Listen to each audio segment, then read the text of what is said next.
سلام دعنا هبلنا تخطاتلتي أقسماوان مراخب حفاش ANN نزي ساعات تتسنادو زيناتات انه فلما كان دغندي ندبتاتينا بهر معكل زغبره قالسي سلاماون ديمقراسياون كيدي اب تግራይ كهلو እና سرحخو يلا ውድብ ስምረት ኣብ ወረዳ ኢሮብ ረኽቢ ኢንተርኔት ከም ዝተቋረፀ ተገሊጹ ህዝብ ትግራይ ዳግም ኩናት ከይውላዕ በዝብል ኣብ ከቢድ ሻቅሎት ከም ዝርከብ ተፈሊጡ ኣብ ትግራይ እናተጋደደ ዝኸይድ ዘሎ ወጥረ ንክገሃድ ሓላፊ ሰብኣዊ መስላት ውድብ ሕቡራት መንግስታት ተማሕፂኖም ሱዳን ኣብ ሰብኣዊ ቅልውላው ኣብ ዘላትሉ እዋን ምስ ፓኪስታን ናይ 1.5 ቢልዮን ዶላር ስምምዕ ጽዋር ንምፍርራም ትንቀሳቐስ ከም ዘላ ተሓቢሩ ዝርዝሩ ይስዕብ መንእሰይ ትግራይ ዋናው ኣብ ዘይፍለጥ ኩናት ኢድካ ክትአቶ ይግባአን ኢሎም ኣባል ውድብ ወለዶ ትግራይ ኣይተጉዑሽ ግደይ ኣብ ትግራይ ዘሎ ብትዕቢት ዝተወጠረ ሓይሊ ምስ ሻዕብያን ፋኖን ጸሚዱ የዋጻና እዩ ዝብል ዘሎ ብዘይ ኩናት ዘይነብር ጉጅለ ንትግራይ ናብ ዘይተደለየ ድልሃመት ንክትኣቱ ይደፍእዋ ኣለው ዝበሉ ኣይተጉዑሽ እዚ ኩናት እዚ በዓል ዋና ይብሉን ዋናታቱ እቶም ንስልጣኖም ዝጭነቁ ውሕዳት ፖለቲከኛታት እምበር ህዝቢ ትግራይ ኣይኮነን እዞም ኣብ ስልጣን ዘለው ሓይልታት ዘምጽእዎ ጥፋት ኣይምልከተና እናበልና ኢድና ጣሚርና ክንርኢ የብልናን ትግራይ እናደቀቀት ስቕ ምባል ታሪኻዊ ተሓታትነት እዩ ዘስዕብ ነዚ ድማ እምብን ኩናት ምባል ጥራሕ ምዃኑ ይገልጹ ና ፖለቲካውን ኢኮኖሚያውን ሕዌት ምርግጋጽ ትካላት ምህናጽን ዓለም ለኻዊ መሓዙት መውሳኽን እምበር ዳግማይ ናብ መቓብር ምኻድ ኣይኮነን ስለዚ ህዝቢ ትግራይ ከም ህዝቢ ንምንታይ ዕላማ ኢና ንዋጋእ ዝብል ሕቶ ብምልዓል ንጥፋትን ዕንወትን እምብን ኩናት ክብል ይግባእ ደም መንእሰይ ትግራይ ንፖለቲካዊ ቁማር ዝኸውን ዕዳጋ ኣይኮነን ትግራይ ካብ ኩናት ናብ ኩናት ምስግጋር ይኣኽላ ክብሉ ገሊጾም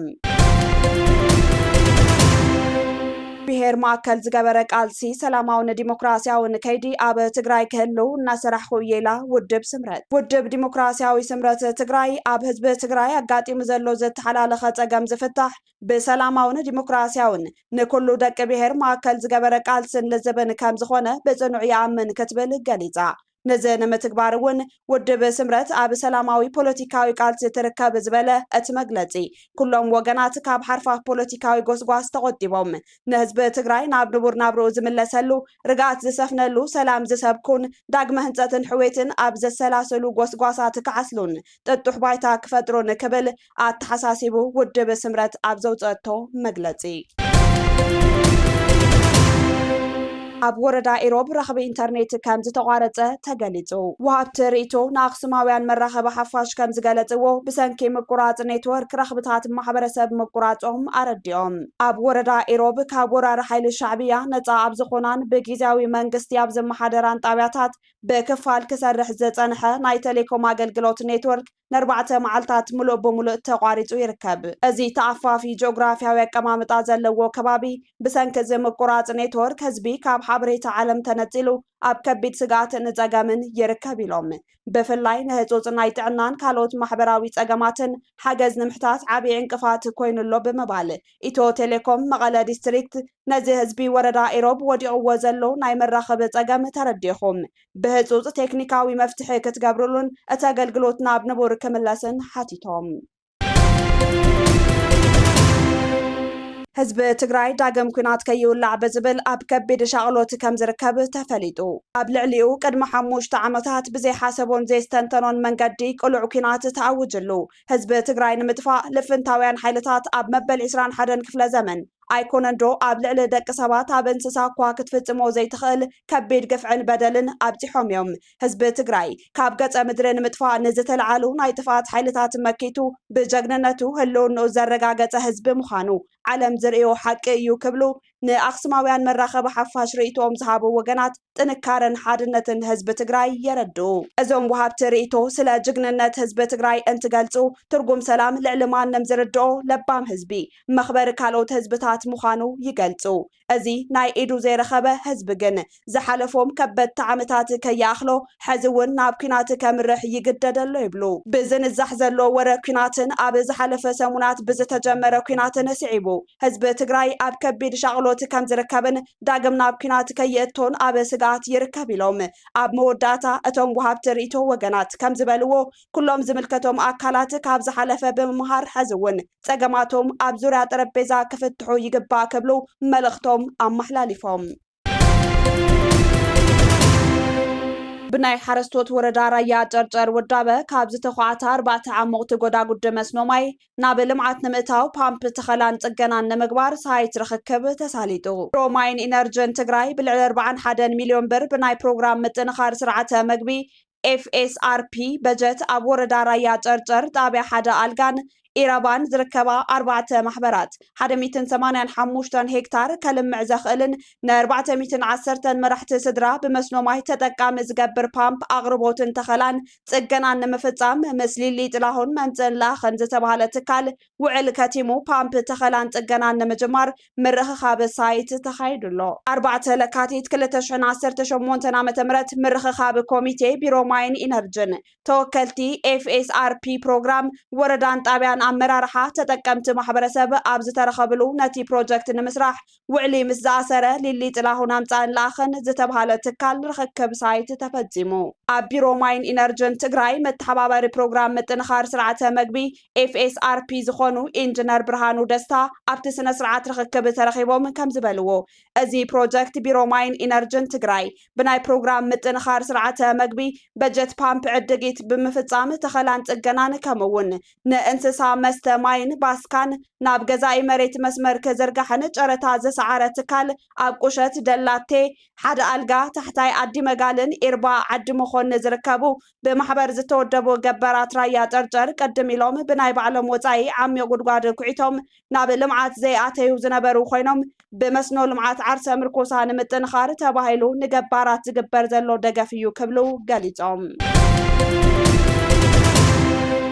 ኣብ ትግራይ እናተጋደደ ዝኸይድ ዘሎ ወጥሪ ንክሃድእ ሓላፊ ሰብኣዊ መሰላት ውድብ ሕቡራት መንግስታት ተማሕፂኖም ኣብ ጉዳያት ሰብኣዊ መሰላት ውድብ ሕቡራት መንግስታት ላዕለዋይ ኮሚሽነር ዝኾኑ ቮልከር ቱርክ ከም ዝገለጽዎ ኣብ ትግራይ ዘሎ ኩነታት ጸጥታን ሰብኣዊ መሰላትን ኣተሓሳሳቢ እዩ ክብሉ ስጋቶም ይገልጹ እንትቕጽሉ ድማ ኩሎም ወገናት ተጻብኦታት ናይ ምቕናስ ስጉምቲ ክወስዱ እቶም ላዕለዋይ ኮሚሽነር ጸዊዖም ኣለዉ እዚ ቀረባ እዋን ኣብ መንጎ ሰራዊት መንግስቲ ኢትዮጵያን ሓይልታት ትግራይን ዘጋጠመ ጎንፂ ዝለዓለ መጠን ጥሕሰት ሰብኣዊ መሰል ከየስዕብ ስጋት ዝፈጥር ምዃኑ ገሊፆም እዚ ድማ ብቐጻልነት ጥሕሰት ሰብኣዊ መሰል ኢሉ እውን ተበጻሕነት ሰብኣዊ ሓገዝን ካብቲ ቅድሚ ሕዚ ዝነበሮ ከይበኣስ ፍርሒ ከም ዘሕደረሎም እቶም ላዕለዋይ ኮሚሽነር ገሊፆም ነዚ ኣስጋኢ ኩነታት ንምህዳእ ክልቲኦም ወገናት ብማሕበረሰብ ዓለም ዝተደገፈ ዝተዋደደን ቀጻልነት ዘለዎ ጻዕሪ ሰላም ክገብሩ ከም ዘለዎም ብምሕባር ሕዚ ዘድሊ ፖለቲካዊ ዘተ ምክያድ እምበር ጎንፂ ምሕዳስ ኣይኮነን ኢሎም ክልቲኦም ወገናት ኣፈላላዮም ንጎኒ ብምግዳፍ ብፖለቲካዊ ዘተ ክረዳድኡ ከም ዘለዎምን ንዘጋጠሙ ጥሕሰታት ሰብኣዊ መሰል ብዘይሻራዊ መንገዲ ምፅራይ ከም ዝግባእ ተዛሪቦም ኣብ ሃገረ ሱዳን ማእከል መዕቆቢ ስደተኛታት ተጋሩ ተነድባ ሓደጋ ባርዕ ሓዊ ኣጋጢሙ ብሰንኪ ኣብ ትግራይ ዝተወልዐ ቁልዕ ወራር ስዒቡ ንክትዛረቦ ዝኸብድ ናብራ ይሕልፍ ከም ዘሎ ኩሉ ዝፈልጦ ሓቂ እዩ ጥሜትን ሕማምን ከይኣኽለና ንጊዜኡ ተጸጊዕናሉ ንርከብ ጊዜያዊ መዕቆቢና ብሓዊ ይቃጸለሎ ክብሉ ኣብ ሃገረ ሱዳን ማእከል መዕቆቢ ስደተኛታት ተጋሩ ተነድባ ዝርከቡ ስደተኛታት ዞባ ምዕራብ ትግራይ ገሊፆም ብተደጋጋሚ ሓደጋ ባርዕ ሓዊ የጋጥም ከም ዘሎ ኣክሱማውያን መራኸቢ ሓፋሽ ክተቃልዕ ጸኒሓ እያ ቅድሚ ዝተወሰኑ መዓልታት ኣብቲ ጊዜያዊ ማእከል መጽለሊ ሓደጋ ባርዕ ሓዊ ኣጋጢሙ ኣብ ልዕሊ ንብረት ከቢድ ዕንወት ዘጋጠመ ኮይኑ ሎሚ 3 ለካቲት 2018 ዓ.ም ከባቢ ሰዓት 8 እውን ኣብ ሓንቲ ገዛ ሓደጋ ባርዕ ሓዊ ኣጋጢሙ ዓብዪ ክሳራ ኣብፂሖሎ እቲ ሓደጋ ባርዕ ካብ ዞባ ምዕራብ ትግራይ ፍሉይ ቦታ በረከት ተመዛቢለን ናብ ሱዳን ዘምርሓ ኣብ ናይ ወይዘሮ ጽገ ኣመሃ መዕቆቢ ዘጋጠመ ኮይኑ በቲ ሓደጋ ሙሉእ ንብረተን ከም ዝተቓፀለ ዝቃጸለን ሕዚ ጥርሐን ከም ዝተረፋን ንድወት ብስልኪ ክብላ ሓቢረን እቲ ህዝቢ ኣብ ከቢድ ጸገም ከም ዝርከብን ብጥሜትን ሕማምን ይረግፍ ከም ዘሎን ዘላቂ መፍትሒ ብምግባር ብውሕስ መንገዲ ናብ ዓዱ ንክምለስ ማሕበረሰብ ዓለም ልዑል ቆላሕታ ክገብረሎም እቶም ተመዛበልቲ ወገናት ጸዊዖም ኣለው።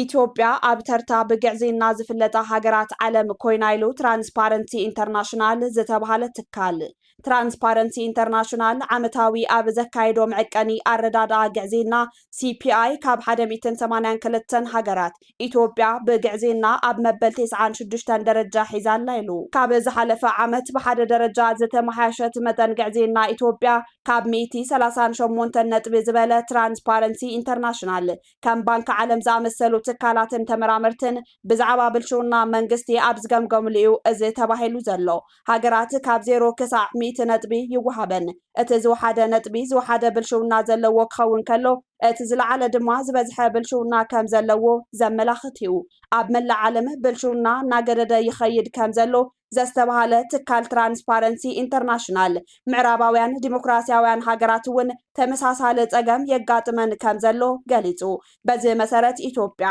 ብግዕዝና 38 ሚታዊት ኣመዝጊባ ኣብ ተርታ ግዕዝና ዝረኣየለን ሃገራት ዓለም ኮይናላ ክብል ትራንስፓረንሲ ኢንተርናሽናል ኣቃሊሑ ሱዳን ኣብ ሰብኣዊ ቅልውላው ዘላትሉ እዋን ምስ ፓኪስታን ናይ 1.5 ቢልዮን ዶላር ስምምዕ ኣጽዋር ንምፍርራም ትንቀሳቐስ ከም ዘላ ተሓቢሩ ወተሃደራዊ ሰብ መዚ ሱዳን ሰብኣዊ ቅልውላውን ዓለም ለኻዊ ስጋትን ኣብ ዝዛየደሉ እዋን ምስ ፓኪስታን ናይ 1.5 ቢልዮን ዶላር ስምምዕ ኣጽዋር ንምፍጻም ተወፋይነቶም ኣረጋጊጾም ኣለው ክብል ቢዝነስ ኢንሳይደር ኣፍሪካ ጸብጺቡሎ እቲ ዝቐረበ ስምምዕ ብቐንዱ ንቐለልቲ ናይ ውግእ ነፈርቲ ሰብ ኣልቦ ነፈርትን ስርዓታት ምክልኻል ኣየርን ዝምልከት እዩ እቲ ስምምዕ ዕጡቕ ሓይሊ ሱዳን ኣብቲ ኣንጻር ሓይሊ ህጹጽ ወሃቢ ምላሽ RSF ዝካየድ ዘሎ ኩናት ናይ ኣየር ጸብለልታ ንምድልዳል ዝዓለመ ምዃኑ እዩ ተሓቢሩ ዘሎ እቶም ዝዝተየሎም ዘሎ ኣጽዋር ካራኮራም 8 ቀለልቲ መጥቃዕትን ልምምድን ነፈርቲ ልዕሊ 200 ሰብ ኣልቦ ነፈርቲ ምዕቡል ስርዓታት ምክልኻል ኣየርን ይርከብዎም እቲ ስምምዕ እንተዳ ተፈጻምነት ረኺቡ ኣብ ዝሓለፈ ዓመታት ሱዳን ዕድጊት ኣጽዋር ካብ ዝፈጸመቶም ስምምዓት እቲ ዝዓበየ ክኸውን እዩ ድሕረቲ ኣብ ሚያዝያ 2015 ዝጀመረ ኩናት ሕድሕድ ካርቱም ዓውደ ውግእ ዳግማይ ንምቁጽጻር እትገብሮ ዘላ ጻዕሪ ዘመላኽት ምዃኑ ተገሊጹ እቲ ኩናት ሓደ ካብቶም ዝኸፍኡ ሰብኣዊ ቅልውላዋት ዓለም ኮይኑ ከም ዘሎ ሕቡራት ሃገራትን ትካላት ረድኤትን ይሕብሩ ኣብ ቀረባ እዋን ዝወፁ ጸብጻባት ከም ዘመላኽትዎ ኣብ ዞባ ዓባይ ኮርዶፋን ዝካየድ ዘሎ መጥቃዕቲ ሰብ ኣልቦ ነፈርቲ ሰላማውያን ሰባት ይቐትል ከም ዘሎን ኣብ ልዕሊ ሰራሕተኛታት ረድኤት ዝፍጸም መጥቃዕቲ ድማ ነቲ ኣሰቃቂ ኩነታት ከም ዘጋደዶን ይሕብሩ ክብል ቢዝነስ ኢንሳይደር ኣፍሪካ ጸብጺቦሎ ካብ ኣኽሱማውያን መራኸቢ ሓፋሽ ናይዚ ሰዓት ዜናታት ክትከታተሉ ጸኒሕኩም ንምክትታልኩም ነመስግን ምስ ዝተረፉ መደባትና ሰናይ ግዜ